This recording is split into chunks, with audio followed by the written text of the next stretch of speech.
الصلاة خير من النوم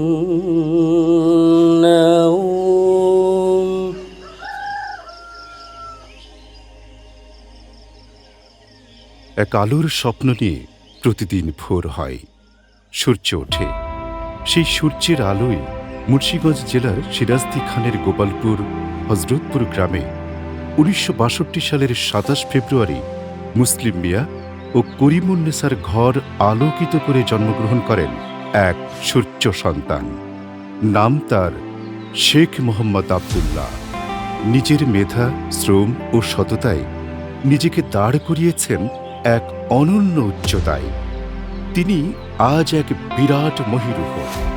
দিন শুরু করেন আল্লাহর ইবাদত, নামাজ ও প্রার্থনার মধ্য দিয়ে। তিনি একজন স্বাস্থ্য সচেতন মানুষ। সারাদিন সুস্থ, সুন্দর, প্রাণবন্ত থাকার জন্য পিতার নামে করা নিজস্ব গার্ডেনে সবুজে ঘেরা সকালের নরম রোদে প্রতিদিন তিনি নিয়মিত হাঁটাহাঁটি, শরীরচর্চা ও দম চর্চা করেন। সুস্থ দেহ, প্রশান্ত মন, কর্মব্যস্ত, সুখী জীবন।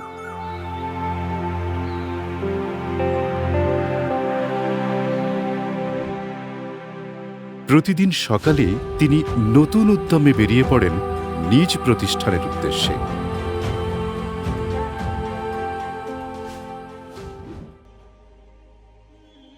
জামিয়া শেখ মোহাম্মদ আবদুল্লাহ দারুল উলুম দেওবন্দের ধারার একটি খালেজ দ্বীনি শিক্ষা প্রতিষ্ঠান। এই প্রতিষ্ঠানটিতে আবাসিক অনাবাসিক মিলে শিশু শ্রেণী থেকে নিয়ে দাওরায়ে হাদিস তথা প্লে থেকে মাস্টার্স পর্যন্ত শিক্ষা ব্যবস্থা চালু রয়েছে। জামিয়া শেখ মোহাম্মদ আবদুল্লাহর স্বতন্ত্র একটি আদর্শ হিফজ বিভাগ রয়েছে। আন্তর্জাতিক পর্যায়ের পৌঁছাবার জন্য এই প্রতিষ্ঠানে রয়েছে এক বিশাল আকৃতির লাইব্রেরি, যেখানে ইংরেজি, আরবি, বাংলা, উর্দু, ফার্সি সহ বিভিন্ন ভাষার অসংখ্য পুস্তকাদি রয়েছে। আল্লাহ যদি আমাকে তৌফিক দেন তাহলে ইনশাল্লাহ আমি এর চাইতে আরও একটা বড় লাইব্রেরি করব। জামিয়া শেখ মোহাম্মদ আবদুল্লাহ মাদ্রাসা ও কিন্ডারগার্টেন, এই দুই প্রতিষ্ঠান মিলে প্রায় 2000 শিক্ষার্থী রয়েছেন। নিজের শখ পূরণের জন্য শেখ মোহাম্মদ আবদুল্লাহ অর্থ জমিয়েছিলেন ব্যক্তিগত একটি গাড়ি কেনার জন্য। তখন তিনি গাড়ি না কিনে জমাকৃত সকল অর্থ কলেজ নির্মাণে ব্যয় করেন। আমাদের এখানে কোনো কলেজ ছিল না, তখন দূর দূরান্তে যে কলেজে পড়াশোনা করতে হতো, কিন্তু দূরত্বের কারণে অনেক মেধাবী ছাত্রছাত্রী তাদের পড়াশোনা চালিয়ে যেতে পারতো না। অনেকেরই পড়াশোনা বন্ধ হয়ে যায় দূরত্বের কারণে। সেই সমস্যার কথা বিবেচনা করে দুজন মহৎ প্রাণ ব্যক্তি, একজন আলী আসগর ব্যাপারী এবং অন্যজন শেখ মোহাম্মদ আবদুল্লাহ, এই কলেজটি প্রতিষ্ঠা করেন। তারপর থেকে এলাকার দরিদ্র মেধাবী ছাত্ররা বাড়িতে থেকেই তাদের শিক্ষা জীবন চালিয়ে যেতে পারছে। আজ আমাদের এই কলেজ প্রতিষ্ঠার ফলে আমরা শিক্ষার আলোয় আলোকিত হচ্ছি। আমি এই কলেজে পড়াশোনা করে নিজেকে গর্বিত মনে করছি। এই কলেজ থেকে 6 জন ডাক্তার, 4 জন ইঞ্জিনিয়ার এবং 7 জন ব্যাংকার, 2 জন পুলিশ অফিসার, প্রায় 75 জন প্রাথমিক বিদ্যালয়ের শিক্ষক, উচ্চ বিদ্যালয়ের শিক্ষক 20 জন, কলেজ প্রভাষক 7 জন, বিশেষ ক্যাডার হয়েছে। আমি এই কলেজ থেকেই শিক্ষা গ্রহণ শেষে এরপর আরও বিভিন্ন বিশ্ববিদ্যালয়ে পড়াশোনা করার পর আমি এই আলহাজ শেখ মোহাম্মদ আবদুল্লাহ সাহেবেরই প্রতিষ্ঠিত আরও একটি প্রতিষ্ঠান আল মুসলিম গ্রুপে কর্মরত রয়েছি। আমি মোহাম্মদ সোহেল আরমান, আলী আসগর অ্যান্ড আবদুল্লাহ কলেজে প্রাক্তন ছাত্র। এখন বর্তমানে আল মুসলিম গ্রুপে কমার্শিয়াল ডিপার্টমেন্টে প্রধান হিসাবে কর্মরত আছি। এই কলেজটি অভিজ্ঞ শিক্ষক, বিজ্ঞ গভর্নিং বডি ও দায়িত্বশীল ম্যানেজিং কমিটি দ্বারা সুনামের সহিত পরিচালিত হচ্ছে।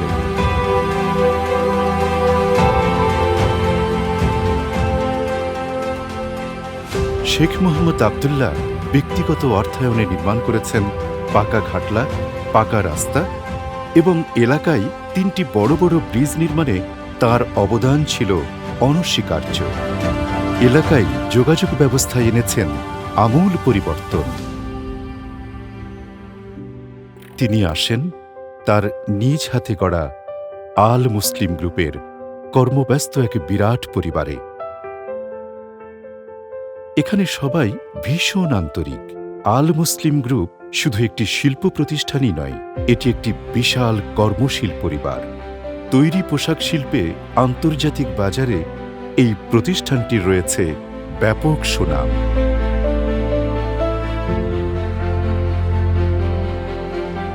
এখানে সবাই যার যার জায়গা থেকে সবসময় কর্মে একনিষ্ঠ থাকে।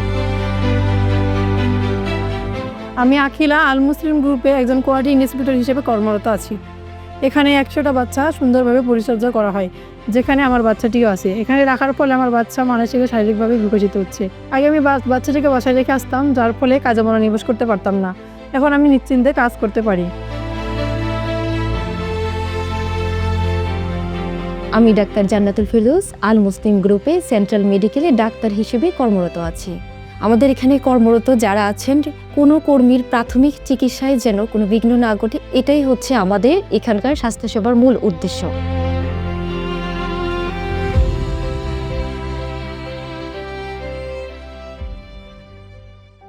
এখানে কর্ম প্রতিযোগিতা নয়, বরং প্রতিটি কর্মী একজন আরেকজনের সাথে সহযোগিতার হাত বাড়িয়ে কাজ করেন। বিসমিল্লাহির রহমানির রহিম। আসসালামু আলাইকুম রহমতুল্লাহ বরকাতুহু। এই এলাকায় আমি যখন ফ্যাক্টরি করি তখন এগুলি কিন্তু সব ডুবা ছিল, এবং আমি আস্তে আস্তে ফ্যাক্টরি চালু করার পরে আপনাদের দোয়ায় এই অত্র এলাকায় আমাদের আল মুসলিমের পরিবারের লোকরা থাকে। আজকে 30 বছরের উপরে আমি ফ্যাক্টরি চালাই। ইনশাল্লাহ আইজও পর্যন্ত কোনো লোক আসে নাই যে আমারটায় 10টা টাকা পায়। আমার সাথে আমার এই ওয়ার্কার, আমি কখনোই বলি না আমাদের ফ্যামিলির সদস্য, আমার ছেলে মেয়ের মতো তাদেরকে দেখি। এদের সাথে আমার খুব আন্তরিকতা। এখানে আমরা একটা পরিবারের মতো কাজ করি। এটা শতভাগ কমপ্লায়েন্স ফ্যাক্টরি। এখানে পিসি কমিটি, সেফটি কমিটি এবং অ্যান্টি হ্যারাসমেন্ট কমিটি আছে, যেখানে আমরা মেয়েরা অত্যন্ত নিরাপদ বোধ করি। যেহেতু আমার কোম্পানির নাম আল মুসলিম, তার জন্যই আমি সব ধর্মকেই শ্রদ্ধা করি। বিশেষ করে আমার মুসলমান ভাই বোনদের জন্য আমার প্রতিটা ফ্লোরে আপনার দোয়ায় নামাজের ব্যবস্থা আছে। মেয়েদের এক সাইডে নামাজের ব্যবস্থা আছে, ছেলেদের এক সাইডে নামাজের ব্যবস্থা আছে। এবং আমার কথাই হলো আগে নামাজ পরে কাজ, কারণ আমি নিজেও আল্লাহর গোলাম। তাহলে আমার কাজের চাইতে আল্লাহর কাজ হলো বড় সবচেয়ে। এখানে কাজ করে আমি খুবই ভালো আছি। একদিন নামাজ পড়তে গেছি, দেখি এমডি স্যার নামাজ পড়তে আসছে। নামাজ শেষে তার সাথে আমি কুশল বিনিময় করেছি। সে অত্যন্ত আমার সাথে ভালো ব্যবহার করেছে, আর সে আমাকে বলেছে সবার আগে নামাজ, তারপরে কাজ। এবং এখানে সবাই আন্তরিকতার সহিত, বিভিন্ন বাংলাদেশের প্রতিটা ডিস্ট্রিক্টের লোক আছে, সবাই কিন্তু মিলামিশা আছে। তবে বিশেষ করে আমার বিক্রমপুরের লোকের জন্য একটু আলাদা ফ্যাসিলিটি, যে ওইখান থেকে লোক আসলে ইনশাল্লাহ আমার গেটে থেকে ফিরা যায় না, সবাই যার যার যোগ্যতায় কাজ পায়। আমার বাড়ি গোপালপুর গ্রামে, এমডি স্যারের বাড়ি প্রায় আমাদের বাড়ির পাশাপাশি। আমি কলেজ লাইফটা এমডি স্যারের কলেজেই পড়াশোনা করেছি, আলী আসগর অ্যান্ড আবদুল্লাহ কলেজ। আল মুসলিম গ্রুপে আমি সর্বপ্রথম 2,500 টাকা নিয়োগ হয়েছিলাম। এখন এই জায়গায় প্রায় 1 লক্ষ টাকার কাছাকাছি আমি স্যালারি পাচ্ছি। আমি শফিউল আলম তোপো। আমার গ্রামের বাড়ি বারিকালী ইউনিয়নের শিবরামপুর গ্রাম, এবং এটি শ্রীনগর থানার মধ্যে পড়েছে। আজকে আমি ডিজিএম হিসেবে আছি। আমার নাম খন্দকার মামুন। আমার গ্রামের বাড়ি মুন্সিগঞ্জ জেলা শ্রীনগর থানা। কিছু অংশ আমার মুন্সিগঞ্জ 1-এ নিয়ে যেতে পারি, আমার শ্রীনগর থানা এবং সৈয়দদিঘা থানার একটা ইপিজেড করব। ওইখানে যদি আমি একটা প্রজেক্ট নিয়ে যেতে পারি, ইনশাল্লাহ ওই এলাকার যুবক যুবতীরাও বেকার সমস্যা দূর হবে। ওইখানে আমরা কর্মসংস্থানের ব্যবস্থা করবো ইনশাল্লাহ। এটা আমার ভবিষ্যতের প্ল্যানিং আছে। আরেকটা ফ্যাক্টরি দিয়েছি, ওইখানেও প্রায় 4-5 হাজার লোক কাজ করে। এমনকি আপনার আরেকটা জিরাবো, যেটা আসলে ওই এলাকায় আমার 2টা ফ্যাক্টরি আছে। একটার ভিতরে 4-5 হাজার লোক আছে, আরেকটা আছে অ্যাক্সেসরিজ, যেখানে 2,000-2,500 লোক আছে। আমাদের প্রায় 40-র উপরে কান্ট্রিতে আমাদের মাল সাপ্লাই হয়। আমি কয়েকবারই এই দেশের হায়ার এক্সপোর্টার হিসেবে গোল্ড মেডেল পেয়েছি, এবং আমরা এই দেশের হায়ার ট্যাক্সও পে করছি। এবং আমাদের কাস্টমারগুলো সবগুলো হাই ব্র্যান্ডের কাস্টমার, এবং আমাদের এখানে সব ধরনের ফ্যাসিলিটিও দেওয়া আছে। ওয়ার্কারের ট্রেনিং ফ্যাসিলিটি আছে, চাইল্ড কেয়ার আছে। আমরা 100% কমপ্লায়েন্স মেনটেন করি, যেহেতু আমরা আপনারা জানেন বড় বড় ব্র্যান্ডের কাজ করলে কমপ্লায়েন্স ছাড়া কোনো উপায় নেই। ফায়ার ডিল হয়, যেন কোনো ধরনের দুর্ঘটনা হইলে, আগুন লাগলে যেন আমাদের ওয়ার্কাররা 5 মিনিটের ভিতরে লোকজন বাইর হয়ে যেতে পারে। এবং কিভাবে অগ্নি নির্বাপক ট্রেনিংয়ের লোক আছে এবং আমাদের এখানে ফায়ারের স্পেশাল ফোর্স আছে যারা 24 আওয়ার ডিউটি করে। এই দেখছেন আমাদের ফ্যাক্টরিতে প্রচুর গাছ লাগানো আছে যেন অক্সিজেনের ফ্যাসিলিটি পায় এবং প্রচুর উইন্ডো আছে যেন এয়ারটা বাইপাস হয়। 100% ইটিভিতে গ্রিন সার্টিফাইড ফ্যাক্টরি আমাদের। আমরা এই ইটিভিতেও H&M এর ব্র্যান্ডের গ্রিন সার্টিফিকেট পাইছি বাংলাদেশের মধ্যে। আমরাই কিন্তু আমাদের যে পানিগুলো আছে 100% আমরা ট্রিট করে এখানে নদীতে সারি, এমনকি 50%-এর উপরে আমরা ওয়াটার আবার রিইউজ করি। আমাদের রিইউজের প্ল্যানিং আছে, এমনকি আমাদের ছাদে দেখেন সোলার প্যানেল প্রায় 2 মেগার উপরে আমরা ইউজ করছি।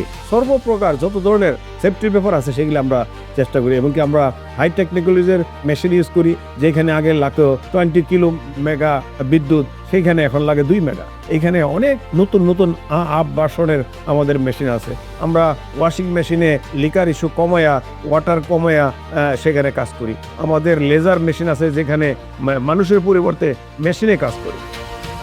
আল মুসলিম গ্রুপে আছেন এক ঝাঁক বিচক্ষণ, কর্মদক্ষ, প্রচণ্ড উদ্যমী, পরিশ্রমী, দায়িত্বশীল কর্মকর্তা। এই প্রতিষ্ঠানটি একাধিকবার জাতীয় এবং আন্তর্জাতিক রপ্তানিকারক ট্রফি পুরস্কার অর্জন করেন।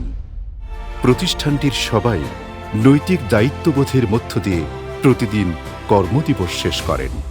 একজন স্বপ্নদ্রষ্টা শেখ মোহাম্মদ আবদুল্লাহ প্রতিদিনের অফিসের কাজ শেষ করে ফিরে আসেন নিজ গ্রামের আপন ঠিকানায়। শোনান তার সংগ্রামী জীবনের গল্প। ছোট সময়তে কিন্তু আমাদের টিনের ঘর ছিল, সেই ঘরেই আমাদের খাওয়ার ব্যবস্থা ছিল। 4 ভাই 5 বোন, আব্বা আম্মা একসঙ্গেই থাকতাম। কিন্তু আমার মা সনের পাকের ঘরের মাটির চুলা, মাটির পাতিলে রান্না করত, আর আমরা সব ভাই বোন একসাথে খাওয়া দাওয়া করতাম। কোনো ডাইনিং টেবিল ছিল না, কিন্তু আমরা মাটিতেই একটা ছোট ছোট সবারই চৌকি বলে, চৌকি ছিল ছোট ছোট, এই চৌকি দিয়ে বসতাম আর মা আমাদেরকে খানা দিত। মাশাআল্লাহ একটা আমরা বেশ বড় বিল্ডিংও বানাইছি। এটা আমার আব্বার স্বপ্ন ছিল যেন আমরা ছোট ছোট বাড়ি করলে তো আর কোনো জায়গা থাকবে না, আর যদি আমরা একটা বড় বিল্ডিং করি অন্তত পক্ষে 2-3 জেনারেশন বাড়ির কোনো কাজ হাত দিতে হবে না। আমার আব্বা কিন্তু গাছের খুব প্রেমিক ছিলেন এবং এই যে এখনও যে আমাদের যে বাগানটা আছে এটা আমার আব্বারই স্মৃতি। ফ্যামিলির জন্যই আমি বিদেশ চলে যাই। বিদেশ যাওয়ার পরেও কিন্তু আমি চাকরিও করি, চাকরির পাশে পাশে আমি ব্যবসাও করি। 92-তে ফ্যাক্টরি আরম্ভ করি। ইনশাল্লাহ আজকে আমার ফ্যাক্টরিতে প্রায় 35-40 হাজার লোক কাজ করে। আমার সাফল্যের পিছনে আমার মা আর আমার পিতা, এদের আদর্শে আমি সব কিছু। জীবনে আমি বহু কষ্ট করছি, সব কিছুর বিনিময়ে কিন্তু আজকে আমি এই পজিশনে আসছি। অনেক স্মৃতি আছে, এমনও দেখা গেছে স্কুলে আমার পকেটে টাকা থাকতো না, লাঞ্চ খেতে পারতাম না, তাই আমার আব্বা বাজারের দোকান একটা কন্ট্যাক্ট করে দেয়। যখনই আমার ক্ষুধা লাগতো এখান থেকে খাইতাম। আমার ভাই বোনদের দিকে তাকায় কিন্তু আমি স্কুলও করতাম, নিজেই কৃষি জমির চাষ করতাম। এমনকি আমি নিজে গরু পালতাম, দুধ বিক্রি করতাম, সাথে বইও নিয়ে গেতাম। এমনও দেখা গেছে স্কুলে না যেয়ে আমি ইরি ধান বুনতাম। সব কিছুই আমি এবং আমার মা, আমার আব্বা মিলে চেষ্টা করছি। আমার যেহেতু 4 ভাই 5 বোন, আমাদের বেশ বড় পরিবার। আমার ভাই বোনদেরকে কিভাবে মানুষ করা যায় এটি আমার সবচেয়ে বড় মুখ্য বিষয় ছিল। আমি কুয়েতে ছিলাম প্রায় 9 বছর। কখনোই কিন্তু আমি কারো ক্ষতি করি নাই এবং কারো টাকা মাইরেও খাই নাই এবং কারো উপরে জুলুমও করি নাই। কখনো তিনি সুদূর অতীতের স্মৃতি রোমন্থন করেন। সেই শৈশবের কথা মনে পড়ে। এখানে কত সাঁতার কাটছি, এই ওই পারের লোক এই পারে আসতো, আমরা একে অপরের বন্ধুত্ব ছিলাম। আপনারা বিশ্বাস করবেন না এখন যে এই নদীতে কিন্তু লঞ্চ চলতো। লঞ্চ যাওয়ার পরে লঞ্চের যে ঢেউটা আসতো সেই ঢেউয়ে চান্দা মাছ, পুঁটি মাছ নদীর পাড়ে উঠে থাকতো। আর আজকে এই নদী শুকায় গেছে, নদীতে কচুরি পানায় ভরা, মনে হয় যে মশার খনি হয়ে গেছে। পানি নাই, গোসল করার জায়গা নাই, গরুর গোসল করার জায়গা নাই, যদি আমি সংসদে যেতে পারি ইনশাল্লাহ আমার প্ল্যানিং আছে এবং এই জনগণেরও ইচ্ছা এই নদীকে আবার কিভাবে ড্রেসিং কইরা সচল করা যায়, এইখান থেকে অন্তত পক্ষে নৌকা বোট চলতে পারে এবং এই আশেপাশে যে কৃষি জমিগুলো আছে এইখানে প্রচুর ইরিধান হয়, সেইখানে যেন নদীর ফ্রেশ পানিগুলো দিতে পারে, তাহলে ফসল অবশ্যই ভালো হবে এবং এই নদীতে যেন আবার জীবন ফিরে আসে। আমাদের পাশেই কিন্তু আড়িয়াল বিল, আজকে আড়িয়াল বিলের মাছ নাই, যে পুঁটি মাছ হইতো যেটা চিন্তাই করা যায় না। কারণ কি, আমাদের এই আড়িয়াল বিলের সাথে পদ্মা নদীর কোনো কানেকশন নাই। আমরা তো আগে নদী থেকেই পানি খাইতাম। এই ন্যাচারাল জিনিসগুলা কিভাবে আবার ফিরে আনা যায় চেষ্টা করব। আমি যে ঘোষণা দিছি মুন্সিগঞ্জ 1 থেকে নেশা মুক্ত করব, আমি চাবো যেন তারা 5 ওয়াক্ত নামাজ পড়ে চাঁদা মুক্ত, নেশা মুক্ত, সন্ত্রাস মুক্ত মুন্সিগঞ্জ 1 যেন বাংলাদেশের মধ্যে মডেল কনস্টিটিউশন এবং শান্তির নিবাস, যেখানে মানুষ শান্তিতে বসবাস করতে পারে। আমার ব্যবসায় এত ক্ষতি হয়েছে, এমন তরি দেখা গেছে যে আমি হায়ার এক্সপোর্টার হিসেবে গোল্ড মেডেল পাইছি, আমি সিআইপি হয়েছি, সরকারের সচিব আমারে চিঠি দিছে আমি বিএনপি করার জন্য আমাকে বাদ দিছে। এমনকি বিভিন্ন দপ্তর থেকে আমাকে হয়রানি করার চেষ্টা করছে।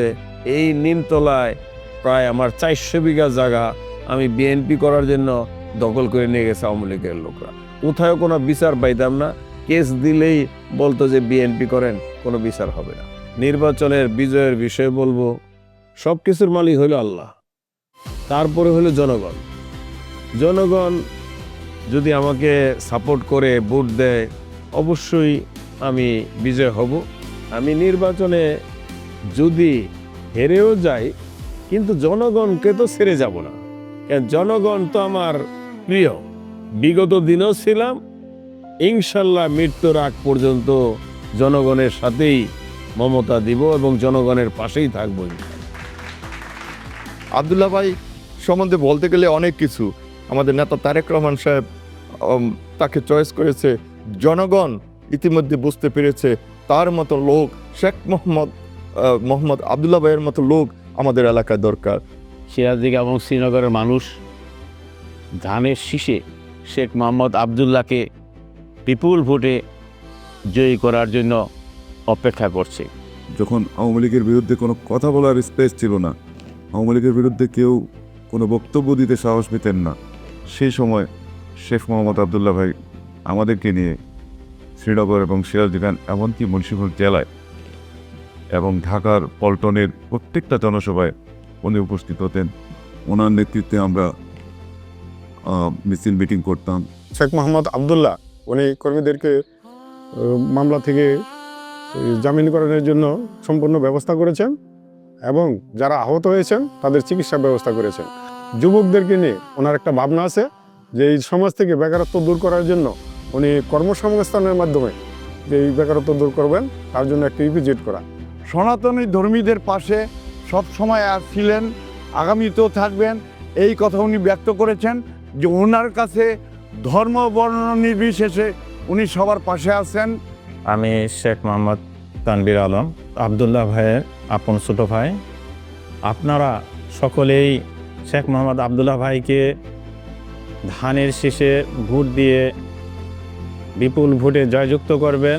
আপনারা আমার জন্য দোয়া করবেন, আমি যেন সুস্থ থাকতে পারি এবং সর্বপ্রকার বালা মুসিবত থেকে যেন আল্লাহ আমাকে রক্ষা করে। আসসালামু আলাইকুম রহমতুল্লাহ বরকাতুহ। শেখ মোহাম্মদ আবদুল্লাহর শুরুতে চলার পথ এতটা মসৃণ ছিল না। জীবনে অনেক বাধা বিপত্তি অতিক্রম করে শত প্রতিকূলতার মধ্যেও ধৈর্য, কঠোর পরিশ্রম, অভিজ্ঞতা, প্রজ্ঞায়, মানবিক গুণাবলী ও নৈতিক মূল্যবোধে নিজেকে গড়েছেন। বাংলাদেশ জাতীয়তাবাদী দল বিএনপির প্রতিষ্ঠাতা শহীদ রাষ্ট্রপতি জিয়াউর রহমানের আদর্শের সৈনিক এবং তারেক রহমানের আস্থাভাজন শেখ মোহাম্মদ আবদুল্লাহ। প্রিয় দল বিএনপির সক্রিয় রাজনীতিতে তার অবদান ও ভূমিকা ছিল অপরিহার্য। একজন বিশিষ্ট শিল্পপতি, শিক্ষানুরাগী, দানবীর দাতা এবং সবার প্রিয় আদর্শবান নেতা হিসেবে শ্রীনগর ও সিরাজদিঘি খানের মানুষের কাছে তিনি উন্নয়নের মডেল। কারো কাছে প্রিয় আইডল। প্রতিদিন সূর্য পশ্চিমে ডোবে, এক আব্দুল্লাহ নামের সূর্য প্রজন্মের পর প্রজন্মের অনুপ্রেরণা হয়ে প্রতিদিন উঠে পড়বে।